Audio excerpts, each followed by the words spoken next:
Hi every, happy Monday and welcome back for the final 3 chapters of Charlie and the Chocolate Factory. Can't believe it, it's just gone so quickly.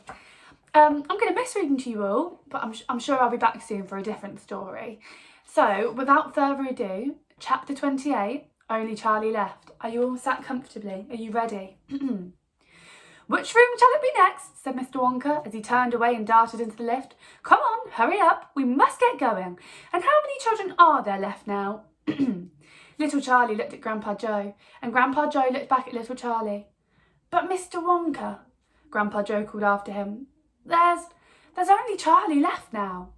Mr. Wonka swung round and stared at Charlie.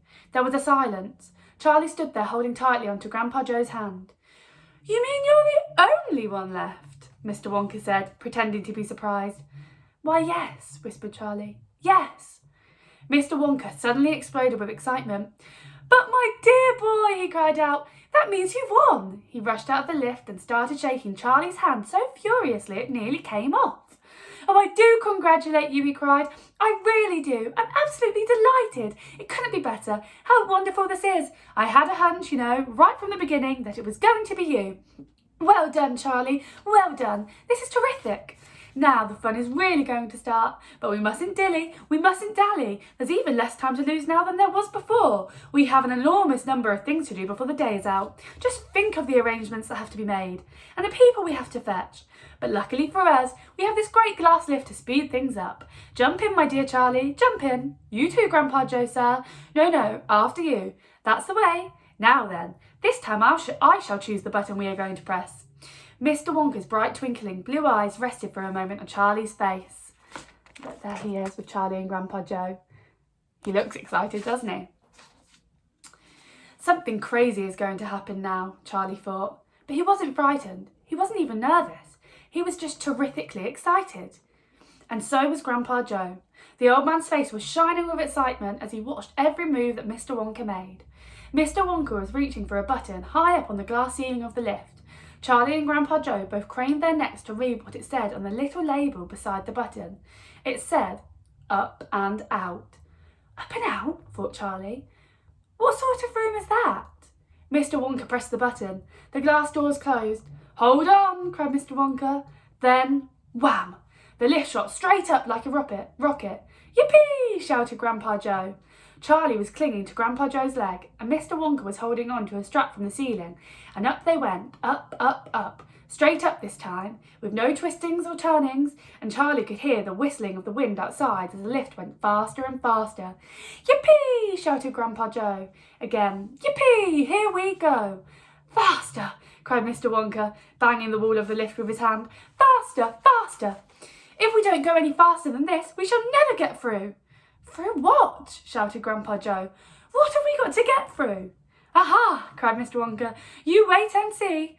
I've been longing to press this button for years, but I've never done it until now. I was tempted many times, oh yes, I was tempted, but I couldn't bear the thought of making a great big hole in the roof of the factory. Here we go, boys, up and out.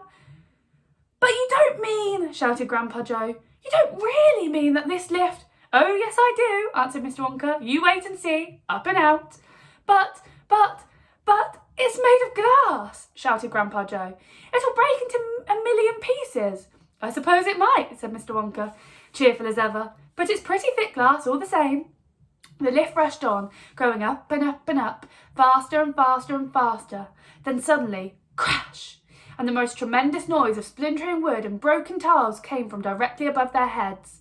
And Grandpa Joe shouted, Help! It's the end! We're done for! And Mr. Wonka said, No, we're not! We're through! We're out! Sure enough, the lift had shot right up through the roof of the factory and was now rising into the sky like a rocket, and the sunshine was pouring in through the glass roof. In 5 seconds, they were 1,000 feet up in the sky. The lift's gone mad! Shouted Grandpa Joe. And there's a picture of the lift breaking out of the factory. Can you imagine? Have no fear, my dear sir, said Mr. Wonka calmly, and he pressed another button. The lift stopped. It stopped and hung in mid-air, hovering like a helicopter, hovering over the factory and over the very town itself, which lay spread out below them like a picture postcard. Looking down through the glass floor on which he was standing, Charlie could see the small faraway houses and the streets and the snow that lay thickly over everything. It was an eerie and frightening feeling to be standing on clear glass high up in the sky. It made you feel that you weren't standing on anything at all. "Are we all right?" cried Grandpa Joe. "How does this thing stay up?" "Sugar power," said Mr. Wonka. 1,000,000 sugar power. "Oh, look," he cried, pointing down. "There go the other children. They're returning home." Chapter 29, The Other Children Go Home. "We must go down and take a look at our little friends before we do anything else," said Mr. Wonka. He pressed a different button and the lift dropped lower, and soon it was hovering just above the entrance gates to the factory. Looking down now, Charlie could see the children and their parents standing in a little group just inside the gates. "I can only see 3, he said. "Who's missing?" "I expect it's Mike TV, Mr. Wonka said. "But he'll be coming along soon. Do you see the other trucks?" Mr. Wonka pointed to a line of gigantic covered vans parked in a line nearby. "Yes," Charlie said. "What are they for?" "Don't you remember what it said in the golden tickets? Every child goes home with a lifetime supply of sweets. There's 1 truckload for each of them, loaded to the brim." "Ah," Mr. Wonka went on. "There goes our friend Augustus Gloop. Do you see him? He's getting into the first truck with his mother and father." "You mean he's really all right?" Charlie asked, astonished. "Even after going up that awful pipe?" "He's very much all right," said Mr. Wonka. "He's changed," said Grandpa Joe, peering down through the glass wall of an elevator. "He used to be fat. Now he's thin as a straw." "Of course he's changed," said Mr. Wonka, laughing. "He got squeezed into the pipe. Don't you remember? And look, there goes Miss Violet Beauregard, the great gum chewer. It seems as though they managed to dejuice her after all. I'm so glad. And how healthy she looks. Much better than before." "But she's purple in the face," said Grandpa Joe. "So she is," said Mr. Wonka. "Ah, well, there's nothing we can do about that." "Good gracious," cried Charlie. "Look at poor Veruca Salt and Mrs. Salt and Mr. Salt. They're simply covered with rubbish." "And here comes Mike TV," said Grandpa Joe. "Good heavens, what have they done to him? He's about 10 feet tall and thin as a wire." "They've overstretched him on the gum stretching machine," said Mr. Wonka. "How very careless." "But how dreadful for him," cried Charlie. "Nonsense," said Mr. Wonka. "He's very lucky. Every basketball team in the country will be trying to get him. But now," he added, "it is time we left these 4 silly children. I have something very important to talk to you about, my dear Charlie." Mr. Wonka pressed another button, and the lift swung upwards into the sky. And there's all the children and their parents leaving the factory. They should have listened to the rules, shouldn't they? The final chapter, chapter 30. Charlie's Chocolate Factory. The great glass lift was now hovering high over the town. Inside the lift stood Mr. Wonka, Grandpa Joe and little Charlie. "How I love my chocolate factory," said Mr. Wonka, gazing down. Then he paused and he turned around and looked at Charlie with a most serious expression on his face. "Do you love it, Charlie?" he asked. "Oh, yes," cried Charlie. "I think it's the most wonderful place in the world." "I am very pleased to hear you say that," said Mr. Wonka, looking more serious than ever. He went on staring at Charlie. "Yes," he said, "I am very pleased indeed to hear you say that. And now I shall tell you why." Mr. Wonka cocked his head to one side, and all at once the tiny twinkling wrinkles of a smile appeared in the corner of his eyes, and he said, "You see, my dear boy, I have decided to make you a present of the whole place. As soon as you are old enough to run it, the entire factory will become yours." Charlie stared at Mr. Wonka. Grandpa Joe opened his mouth to speak, but no words came out. "It's quite true," Mr. Wonka said, smiling broadly. "I really am giving it to you." "That's all right, isn't it?" "Giving it to him?" gasped Grandpa Joe. "You must be joking." "I'm not joking, sir. I'm deadly serious." But, why should you want to give the factory to little Charlie?" "Listen," Mr. Wonka said. "I'm an old man. I'm much older than you think. I can't go on forever. I've got no children of my own, no family at all. So who is going to run the factory when I get too old to do it myself? Someone's got to keep it going, if only for the sake of the Oompa Loompas. Mind you, there are thousands of clever men who would give anything for the chance to come in and take over from me. But I don't want that sort of person. I don't want a grown-up person at all. A grown-up won't listen to me. He won't learn. He will try to do things his own way and not mine. So I have to have a child. I want a good, sensible, loving child. One to whom I can tell all my most precious sweet-making secrets while I am still alive." "So that is why you sent out the golden tickets," cried Charlie. "Exactly," said Mr. Wonka. "I decided to invite 5 children to the factory, and the one I liked best at the end of the day would be the winner." "But Mr. Wonka," stammered Grandpa Joe, "do you really and truly mean that you are giving the whole of this enormous factory to little Charlie? After all—" "There's no time for arguments," cried Mr. Wonka. "We must go at once and fetch the rest of the family. Charlie's father and his mother and anyone else that's around. They can all live in the factory from now on. They can all help to run it until Charlie is old enough to do it by himself. Where do you live, Charlie?" Charlie peered down through the glass at the snow-covered houses that lay below. "It's over there," he said, pointing. "It's that little cottage right on the edge of town, the tiny little one." "I see it," cried Mr. Wonka, and he pressed some more buttons and the lift shot down towards Charlie's house. "I'm afraid my mother won't come with us," Charlie said sadly. "Why ever not?" "Because she won't leave Grandma Josephine and Grandma Georgina and Grandpa George." "But they must come too." "They can't," Charlie said. "They're very old and they haven't been out of bed for 20 years.